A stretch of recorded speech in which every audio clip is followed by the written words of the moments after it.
Hello all students, આજે આપણે ધોરણ 4માં એક્ટિવિટી 8 જે છે વાર્તા, તમારે આ વાર્તા સાંભળવાની છે અને ગુજરાતીના પુસ્તકમાંથી આ વાર્તા તમારે ઓળખવાની છે. તો દરેક વિદ્યાર્થી મિત્રો 21 નંબરનું પેજ ઓપન કરશે. વાર્તાનું નામ છે ધ બોટ, એટલે કે નાવ. બરાબર? ઓકે, ચલો let's ready. A frog, a chick, a mouse, an ant, and a ladybug all went out for a walk. એટલે કે દેડકો, એક પીલું એટલે કે ચીક એટલે શું? પીલું એટલે કે મરઘીનું બચ્ચું. માઉસ એટલે કે ઉંદર. એન્ટ એટલે કીડી. અને લેડી બગ એટલે કે માંકડ. બધા ક્યાં ગયા? ફરવા ગયા. Soon they came to bank of a river. એટલે કે થોડી જ વારમાં તેઓ નદી કિનારે આવ્યા. Let's jump and swim, said the frog, and it jumped into the water. શું કહે છે જુઓ, ચાલો કૂદીને તરીએ, દેડકો બોલ્યો, અને તે તરત જ પાણીમાં કૂદ્યો. But we cannot swim, shouted the chick, the mouse, the ant, and the ladybug. જો શું કહે છે કે પણ અમે તરી શકતા નથી. પીલું, ઉંદર, કીડી અને માંકડ બોલી ઉઠ્યા.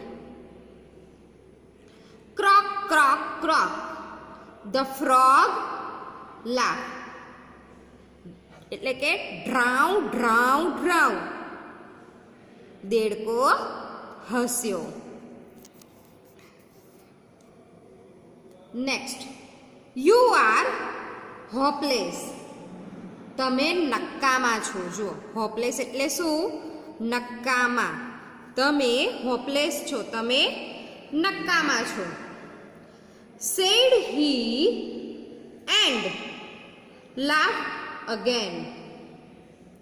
અને ફરીથી તે હસ્યો.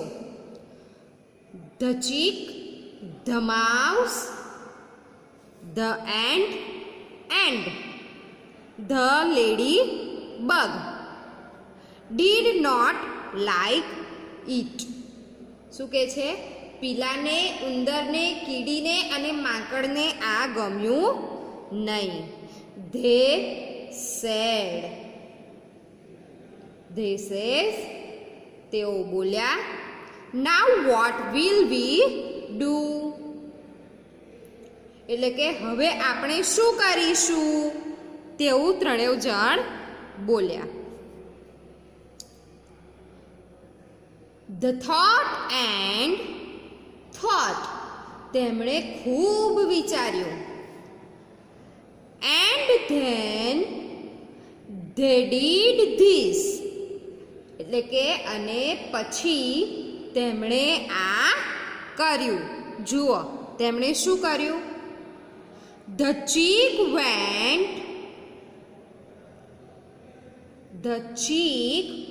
went away and soon came back with a leaf. શું કર્યું? જુઓ, પીલું ગયું અને થોડી જ વારમાં એક પાંદડા સાથે પાછું આવ્યું. જુઓ, પીલું ગયું અને તે એક પાંદડું લઈને આવ્યું. The mouse came with a piece of wood. જુઓ, ઉંદરે શું કર્યું?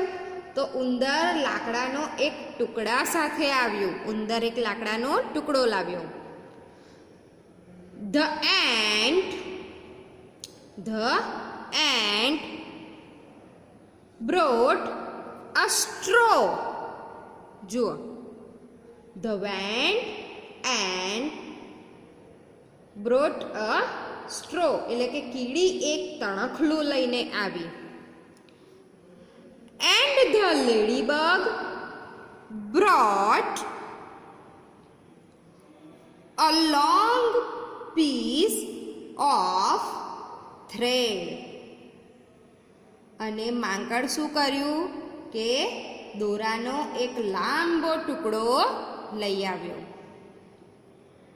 The used the leaf, the piece of wood, a straw and the piece of thread and made a boat. જુઓ, તેઓએ શું કર્યું કે તેમણે પાંદડું, લાકડાનો ટુકડો, તણખલું અને દોરાનો ટુકડાનો ઉપયોગ કરીને એક હોડી બનાવી.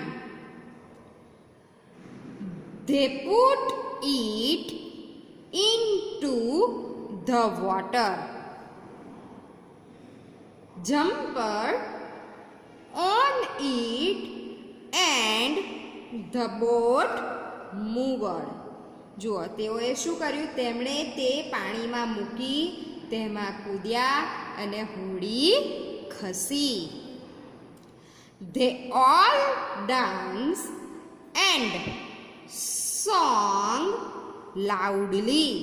તેઓ બધા નાચ્યા અને મોટા અવાજે ગીતો ગાયા. The frog heard the voice.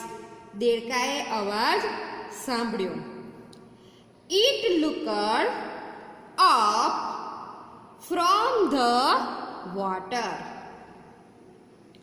તેણે પાણીમાંથી ઊંચું જોયું. The frog became happy. It clapped. દેડકો ખુશ થયો અને તેણે તાળીઓ પાડી. સરસ મજાની આ વાર્તા છે. આ વાર્તા તમારે વાંચવાનો પ્રયત્ન કરવાનો છે અને તેમાંથી હાર્ડ વર્ડ્સ પણ લખવાના છે. હાર્ડ વર્ડ્સને ફોટો હું મોકલાવું છું. તેમાંથી તમે બધા હાર્ડ વર્ડ્સ લખી અને વાર્તા તૈયાર કરજો અને તેના સ્પેલિંગ પણ હાર્ડ વર્ડ્સ પણ તૈયાર કરજો. ઓકે, આવતીકાલે ફરીથી મળીશું. બાય.